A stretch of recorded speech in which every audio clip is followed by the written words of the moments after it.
I'm Mark Bruzonsky, your host for Mideast Realities. Edward Said is one of the most profound thinkers, writers, and commentators of our time. One of the most influential humanists of our generation is how he is introduced in just a few moments. He also happens to be Palestinian. Born in Jerusalem, Said's family fled to Cairo when the civil war between Jews and Arabs broke out in British Mandate Palestine after World War II. Then, as a boy, he came to the United States. Said is one of the best-known professors at Columbia University, where he holds a distinguished and endowed chair in English comparative literature. As you will hear in the upcoming introduction, he has held nearly every major fellowship known to man or beast, and has delivered some 27 endowed lectures. Said is in demand throughout the world at major universities, not only in the field of literature, but as a social critic and political analyst. Though in his early years at Columbia, Said was not greatly politically involved, he became more and more so in the 70s and 80s. He was, in fact, a prominent member of the Palestine National Council during the time when the PLO was most ostracized and vilified in the U.S. In recent years, especially since the Gulf War and the agreements that followed between Israel and what was the PLO, Edward Said has become one of the most outspoken dissenters from and critics of U.S. foreign policy, Yasser Arafat, and developments in the Middle East region. Said's books and articles have been widely published throughout the world in many languages. Orientalism, published in 1978, is considered a defining treatise on the subject of Western cultural and social imperialism. In this series of 4 Mideast Realities programs, we are very pleased to be able to bring you one of Edward Said's most interesting and provocative recent lectures. The title of the lecture is The Clash of Civilizations, and Said delivered it at the University of Wisconsin in Madison in November of '95. What Said discusses is, of course, much broader than just contemporary Middle East events. But what he discusses is actually of considerable importance in providing the vital background necessary to really appreciate these events and put them in historical perspective. And during the lecture, and even more so in the question and answer period, Said specifically comments about Israeli-Palestinian developments in the past few years, comments that are of extreme importance and should be very carefully pondered. Each civilizational camp, we will notice, there are official representatives of the culture or civilization who make themselves into its mouthpiece. You know, people like William Bennett is going around telling us what our virtues really are. I mean, I didn't vote for Bennett, I didn't appoint him to that, but that function seems to exist now, proliferating as a function within cultures and countries. People who appoint themselves the spokesman of what our real values and traditions are, whose role is to, or they assign themselves the role of articulating our essence. But this always requires a considerable amount of compression, exaggeration, and reduction. So on the first and the most immediate level then, statements about what our culture or civilization is, or ought to be, necessarily involve a contest over the definition. If you're going to say ours, you have to be able to say what we are. How do we define ourselves? This is certainly true of Huntington, who writes his essay at a time in the U.S. when a great deal of turmoil has been occurring around the very definition of Western civilization. I would say this is the worst possible time to venture large generalizations about Western civilizations, because that's exactly what's being debated. What is Western civilization? Recall, for example, that in this country, many college campuses have been shaken during the past 20 years over what the canon of Western civilization was, what books should be taught, which ones read, not read, and so on.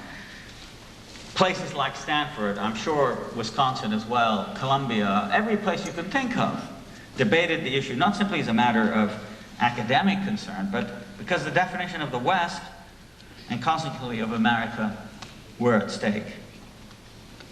Anyone who has the slightest understanding of how cultures work knows that defining that culture, or that civilization, saying what it is for members, is always a major democratic contest.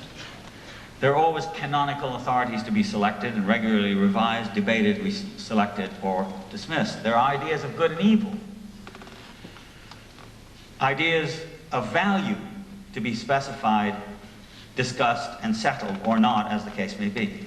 Moreover, each culture defines its enemies, what stands beyond it and threatens it. For the Greeks, for instance, beginning with Herodotus, anyone who didn't speak Greek was automatically a barbarian, and other to be despised and fought against.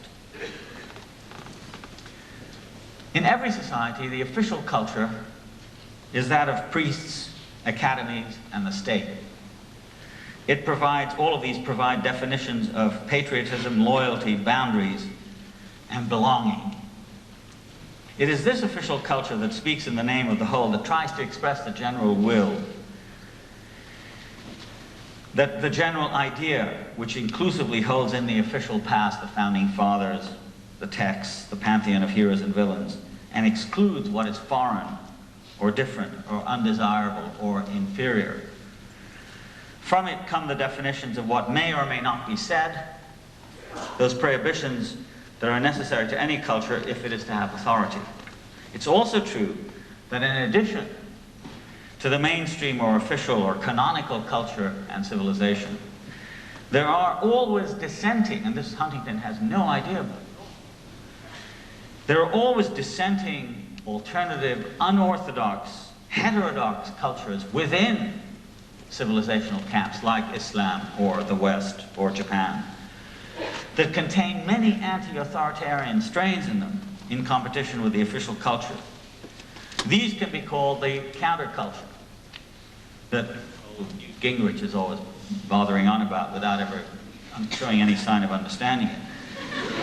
The counterculture, which is an ensemble of practices associated with different kinds, various kinds of outsiders, the poor, immigrants, artistic bohemians, workers, rebels, artists. From the counterculture comes the critique of authority and attacks on what is official and orthodox. The great contemporary Arab poet Adonis has written a massive account of the relationship between orthodoxy and heterodoxy in Arab Islamic culture. I'm sure Bernard Lewis never read it. Probably doesn't exist. And certainly Huntington has no conception of it. And Adonis has shown the constant dialectic within the world of Islam between the official and the unofficial. No culture, in my opinion, is understandable without some sense of this ever-present source of creative provocation from the unofficial to the official. To disregard the sense of restlessness within each culture and to assume that there's complete homogeneity between culture and identity is to miss what is vital in culture. In the United States, the debate about what is American has gone through a large number of transformations and sometimes dramatic shifts. As I was growing up, for example, in the Middle East, I used to look at Western films which depicted Native Americans as devils to be destroyed or tamed. They were called Red Indians. And insofar as they had any function in the culture at large, it was to be a foil to the advancing course of white civilization. Today, this has changed completely. Native Americans are seen as victims, not villains, of the country's Western progress. There's even been a change, even more dramatic change perhaps, in the south of Columbus. There are even more dramatic reversals in the depiction of African Americans and of women. Toni Morrison has noted how it is that in classic American literature there's an obsession with whiteness. Moby Dick, Arthur Gordon Pym. Yet she says the major male and white writers of the 19th and 20th centuries, men who shaped the canon of what we have known as American literature, created their works by using whiteness as a way of avoiding curtaining off, rendering invisible the black African presence in the midst of the society. The very fact that Toni Morrison writes her novels and criticism with such success and brilliance now underscores the extent of the change from the world of Melville and Hemingway to that of Du Bois, Baldwin, Langston Hughes, and Toni Morrison. Which vision is the real America? And who can lay claim to represent and define it? The question is a complex and deeply interesting one, but it can't be settled by reducing the whole matter to a few cliches. A recent view of the difficulties involved in cultural contests whose object is the definition of a civilization, can be found in Arthur Schlesinger's book, The Disuniting of America, and I think it should be read as a kind of counterpoint to Huntington's essay. As a mainstream historian, Schlesinger is troubled by the fact that emergent and immigrant groups in the U.S. have disputed the official unitary fable of America as it used to be represented by the great classical historians of the country, men like Bancroft and Henry Adams and so on. They want the writing of history to reflect not only in America, these new groups, not only in America want history to reflect not only in America that was conceived of and ruled by patricians and landowners, but in America in which slaves, servants, laborers, and poor immigrants played an important, but as yet unacknowledged role. The narratives of such people, silenced by the great discourses whose source was Washington, the great industrial fortunes of the Middle West, the investment banks of New York, the universities of New England, have come now to disrupt the slow progress and unruffled serenity of the official stories. The new groups, the immigrants, the women, the eccentrics, ask questions, interject the experiences of social unfortunates, and make the claims of frankly lesser peoples, women, Asian, African Americans, various other minorities, sexual as well as ethnic. Whether or not one agrees with Schlesinger, there's no disagreeing with his underlying thesis that the writing of history is the royal road to the definition of a country and of a civilization, that the identity of a society is in large part a function of historical interpretation, which is fraught unendingly with claims and counterclaims. There's a similar debate about definitions inside the Islamic world, and this too Huntington has no conception of, and his article just glosses over it as if it doesn't exist. Everybody knows what Islam is, everybody knows what the West is, everybody knows what Slavic culture is, whereas in fact I think a lot of people don't know and are asking questions and saying, which is the version we want? And this is especially true, I think, within the Islamic world, which is in the often hysterical outcry about the threat of Islam in the West, about Islamic fundamentalism and terrorism one encounters so often in the Western media and in the mouths of politicians like President Clinton, who goes to the Middle East and gives speeches only about terrorism and violence, completely ignoring the fact that hundreds of thousands of millions of people are undergoing violence, injustice, poverty, suffering that provokes people. And of course the question is not that there is terrorism, but why there isn't more of it, given the incredible incredible inequalities that exist there.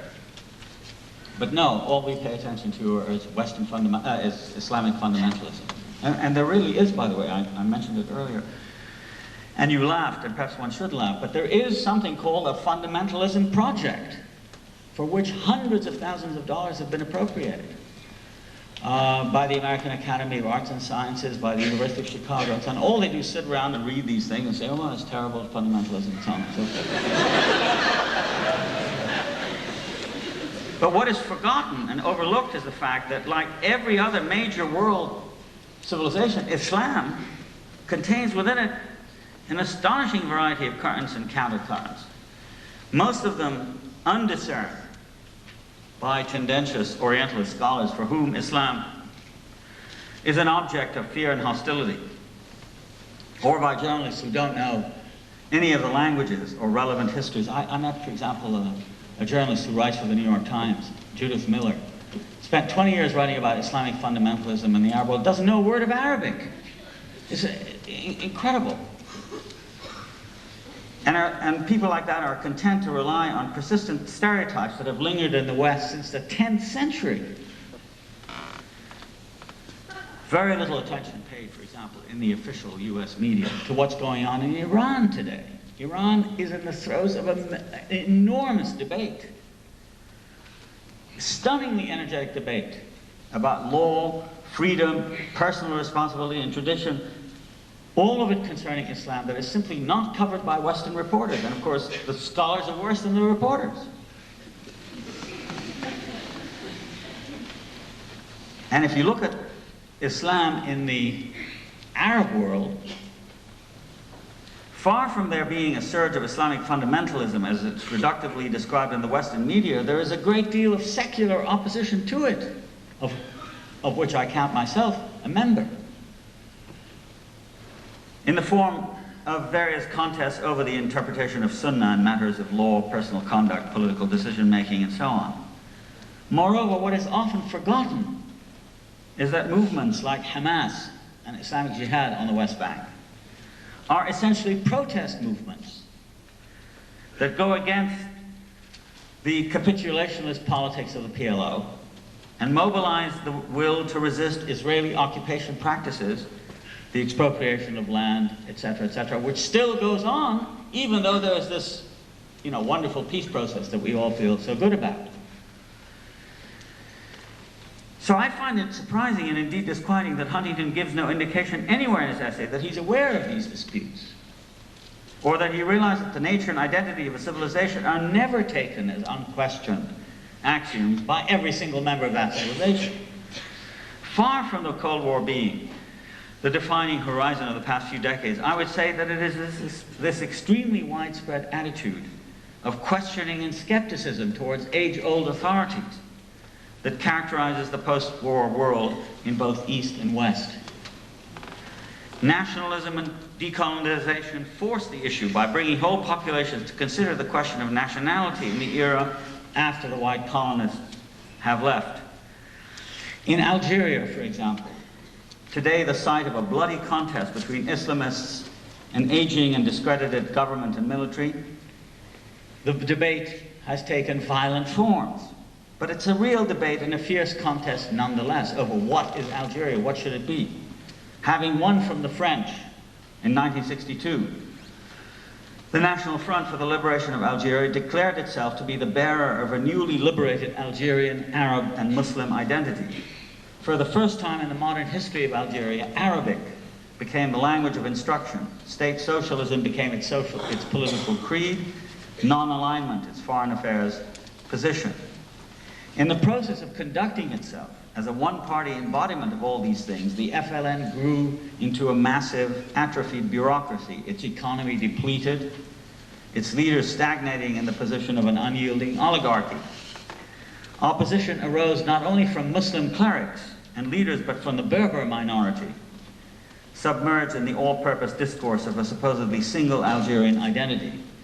The political crisis of the past several years after the elections of 1991 represents a several-sided contest for power and for the right to decide the nature of Algerian identity. What is Islamic about it? What kind of Islam? What is national? What is Berber? What is Arab? And so on. That's what's at stake in Algeria. To Huntington, what he calls civilization identity is a stable and undisturbed thing, like a room full of furniture in the back of your house. This is extremely far from the truth, not just in the Islamic world, but throughout the entire surface of the globe. To emphasize the differences between cultures and civilizations is completely to ignore the literally unending debate or contest about defining the culture of civilization within these civilizations, including several Western ones. These debates completely undermine any idea of a fixed identity. This is the point I'm getting to finally.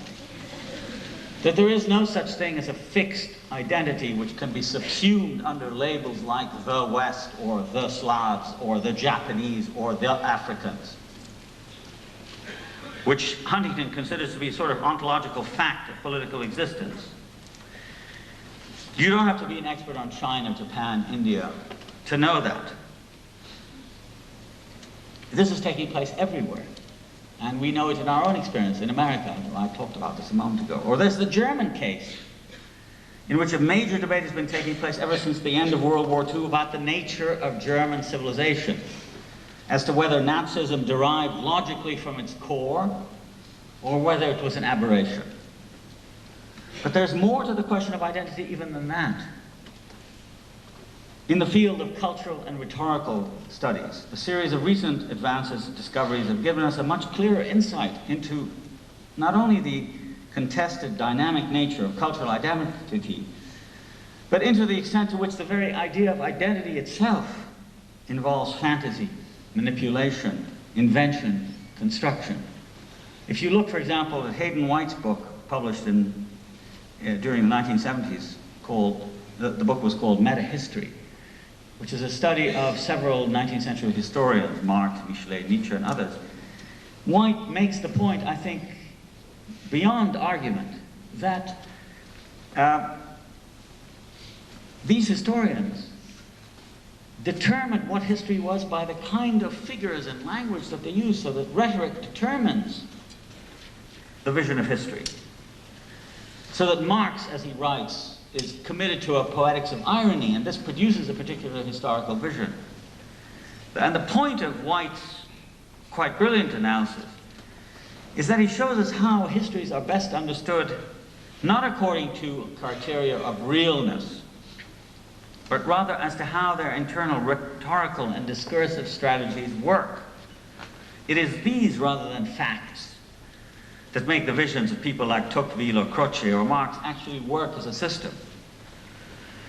The effect of White's book, as much as also the effect of Foucault's studies, is to draw attention away from the existence of confirmations for ideas that might be provided by the natural world, and focus it instead on the kind of language used, which they've taught us to see as shaping the components of a writer's vision.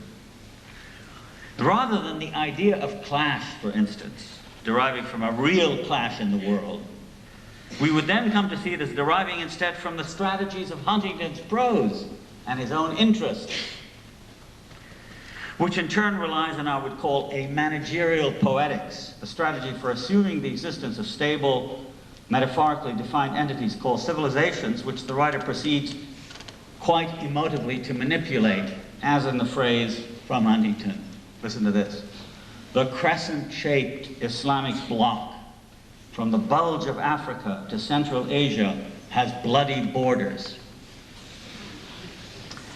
I'm not saying that Huntington's language is emotive and shouldn't be, but rather that quite revealingly it is, the way all language functions in the poetic way analyzed by Hayden White.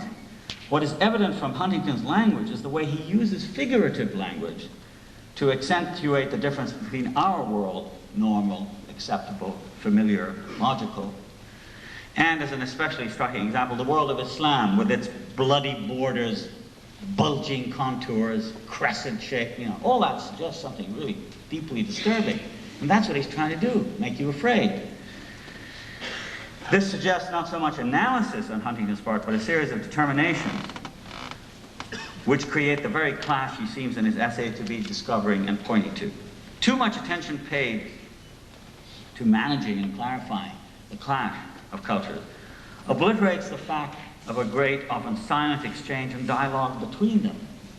What civilization today, whether Japanese, Western, European, Korean, Chinese, or Indian, has not had long, intimate, and extraordinarily rich contacts with other cultures, civilizations? There's no exception to this exchange at all. One would wish that conflict managers would have paid attention to and understood the meaning of the mingling of different musics in world music, in rock, for example, or in the work of high, serious composers like Olivier Messiaen or Toru Takamatsu, in which East and West blend together in music. Much the same is true of literature, where readers of Garcia Marquez, Naguib Mahfouz, Kenzaburo Oe exist far beyond the boundaries imposed by language and action. There's a collective enterprise in culture which the people who proclaim the clash of civilization and cultures completely miss. One thinks of the lifelong dedication that has existed in all modern societies among scholars, artists, musicians, visionaries, and prophets to try to come to terms with the other, with that other society or culture that seems so foreign and so distant. One thinks of Joseph Needham, the great Cambridge chemist who spent his life studying China, or in France, Louis Massignon, the great Orientalist who did his own pilgrimage within the world of Islam. It seems to me that unless we emphasize and maximize the spirit of cooperation and humanistic exchange